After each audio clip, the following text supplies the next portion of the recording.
St. Benedict College at naglaro siya sa NCRAA at saka sa STI Olympias. Naglaro naman siya sa NASCO. Nag-start naman siya mag-coach sa Lasal Green Hills at siya ang head coach sa PMMS High School at assistant coach sa college. At nag-coach rin siya sa De La Salle Subel. At assistant coach rin po siya sa Columbian Autocars sa team ng PBA. Nag-player rin siya sa UNTV Cup sa team ng PITC Global Traders. At kasalukuyang head coach ng MPBL Pasay Voyagers. Let's all welcome Coach Marlon Martin.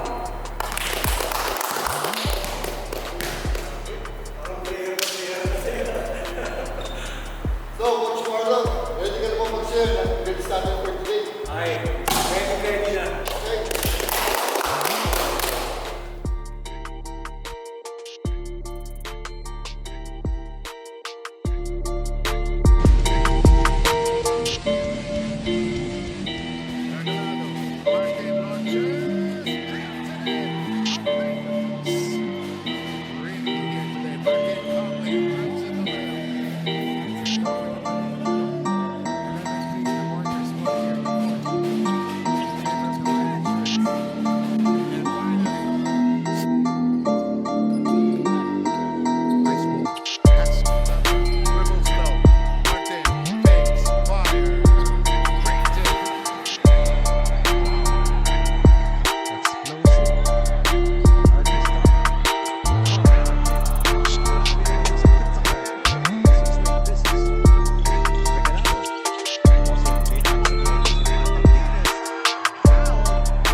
Skills and drills lesson natin for today, okay, is shooting structures.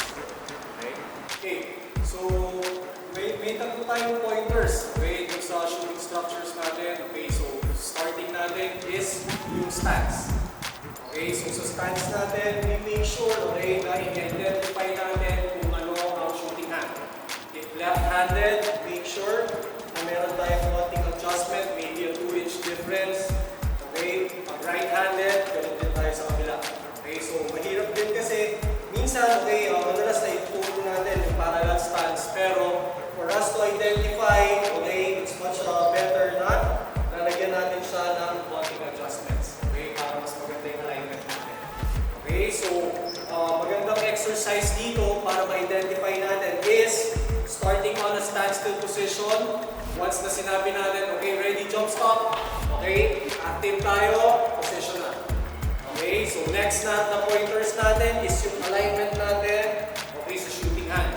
Okay, to make sure na nasa proper alignment tayo is we make sure na yung toes, knees, shoulder, and elbow are aligned. Okay, so one way to practice that, okay, is one hand, okay, make sure you bend, okay, coming off athletic stance position on offensive athletic stance position, go up, bend. Okay, next, up, bend. Clear? Okay, so next natin is yung landing. Okay, it's very important, okay, when we land, we make sure, pag nag-off tayo dito, pag tumalon tayo, we make sure na pag tumira tayo, when we land, doon muna natin sila palagingin. Huwag natin lagyan ng different areas kung saan tayo maglalang. Okay, kasi it's very important na kapag binigay natin yung sa mga tinuturuan natin, okay, nandun sila sa proper balance. Okay, so yun yung tatlong pointers natin. Okay, so papasok na tayo, okay, sa 5 counts of shooting. Okay, for beginners, ang gusto natin mangyari is okay, standstill position. Lagi natin silang papastart sa ganito. Ito yung rest position natin. Okay, so that's number 1. Okay, number 2 position. Okay, para makita natin yung pag-activate natin sa offensive athletic stance, para makita natin na active yung player natin. Okay, once we say number 2, okay, lagi tayo dun sa position na yun. Okay, naka-shot pocket. Okay, standstill position. 1, 2. Clear? Okay, so sa third count natin, okay, window. sure na properly aligned ulit. Okay, and then C form or L form, inverted L. Yan yung tamang position natin. Okay, so babalik ulit tayo. Okay, 1, 2, 3. Clear? Okay, so next natin is number 4. Kailangan i-incorporate na natin, okay, yung shooting and yung follow through. Okay? Para at least, dun sa number na yun, ma-hold natin dun sa bata na tinuturuan natin na nandun tayo sa position na yun. Make sure yung landing is very important. Okay? So ulit natin. 1, 2, 3, aim, 4. Okay? Remember pag tinira natin, okay, marami tayong tinatawag dyan, cookie jar, or gooseneck, yan yung gusto natin mangyari. Clear? And then, yung fifth count na gusto natin mangyari, okay, yung fifth count is, after the follow through, okay, babalik tayo doon sa standstill position. Okay, ulit. Tayo 1, 2, 3, 4, 5. Okay? Gusto natin, okay, maging active yung action ng mga bata. Okay, number 1. Okay, gusto natin snappy Okay, on the number 2 count. Okay, 3, 4, 5. Okay? Okay, so next, okay, so yun yung mga tinuturo natin for beginners. Now, pag medyo intermediate na, okay, so tatanggalin na natin yung standstill position. Ang gagawin na natin, yung number 1 natin, magiging athletic stance position na. Okay? So gagawin natin, first count, 1, 2, okay? Diretso na yan ulit.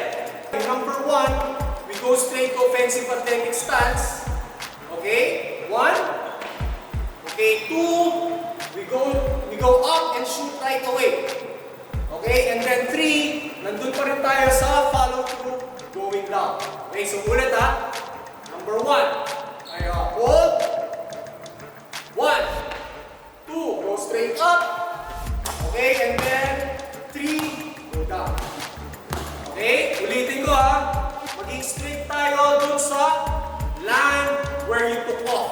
It's very important na kapag kung saan tumira, okay, para hindi nasasanay yung bata na pag tumira is moving forward or moving sidewards. Minsan may mga tumitira, mga ganyan. Okay, so it's very important na kapag tinuturo natin, mag-focus muna siya doon, okay, sa tira. Okay? And then, saka na siguro, if nag-develop na siya, if he progresses on his game, pwede na natin i-work out, okay, yung mga fadeaways, okay, or improving separation or angles. Okay, so, yung next exercise na gagawin natin, ang tawag ko dito is ranging exercise. Okay, so, alam naman natin lahat na yung shooting, okay, laging may adjustments dyan. Okay, it doesn't mean na pag nag-practice ka, accurate ka na, madali mo na lang magagawa yun. Okay, so it's very important na meron pa rin adjustment. Okay, so meron tayong three levels, okay, para dito sa ranging exercise, but we make sure na i-break down natin isa-isa. Okay, so number 1, okay, ang gagawin natin, okay, is one hand. Remember kung paano natin sineset yung kamay natin, okay, and then, okay, yung angle, okay, make sure na L form tayo or C, and then next, we make sure pag tinira natin, hindi porket nandito tayo sa malapit, nakatayo tayo, tinira lang natin ganyan. Okay, we make sure, okay, nakabend pa rin tayo, okay, and then, pag tinira natin, so we make sure, okay, nandun tayo sa proper posture. Okay, pag workout natin yan, and then make sure na nagbe-bend tayo pag tinira natin yan. Okay, so yung challenge dito is try to make 10 consecutive made, lalo na pag nandito tayo sa level na to kasi masyadong malapit. Okay, before tayo mag-move, okay, maybe one step backward, every 10 made, one step until ma-make natin yung free throw. Okay? Kung sakaling gusto mo pang i-improve yung sarili mo, pwede natin paabutin hanggang dito. Okay? So, doon sa action na yun. Okay, so babalik tayo.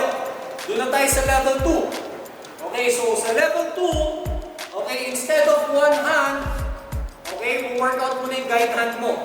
Okay, so, minsan may mga bata, okay, na kapag ginawa kayo, minsan nag-i-interfere. Minsan itinitira nila yung left hand, sumasama. Okay, so gagawin natin para makorek natin yun. Okay, we work with 2 fingers lang. Okay, so 1, okay, di ba, pag inakyat yung bola na ganito, para lang hindi wobbly, lalagay mo ngayon yung guide hand. Okay, so sa guide hand na to, 2 fingers, okay, para hindi nag-i-interfere yung thumb. Minsan kasi, tumutulong yun sa pagtire. Okay, so pag nagawa na natin yan, tandaan natin, guide lang naman to eh. Okay, so pag sinut natin, okay, hindi pa rin tayo sa form, pero ito, hindi nag-i-interfere yung tira. Okay, hindi siya sumasama. Okay, so next, last one, sa third level natin, okay, jumping na. Okay, unahin natin ha. Level 1, one hand. Level 2, guide hand. Level 3, since kumbaga medyo improved na siya, ang gagawin natin, yung normal na hawak na natin, and then, okay, tatalo na tayo. Okay, so we have to jump. Okay, para masanay tayo, okay, in any areas, kahit malapit yan, hindi lang naman lagi pag nandito tayo, nakapulat lang tayo. Okay, minsan ginagawa natin, tumatalon pa rin tayo. Clear? Okay? Thank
you.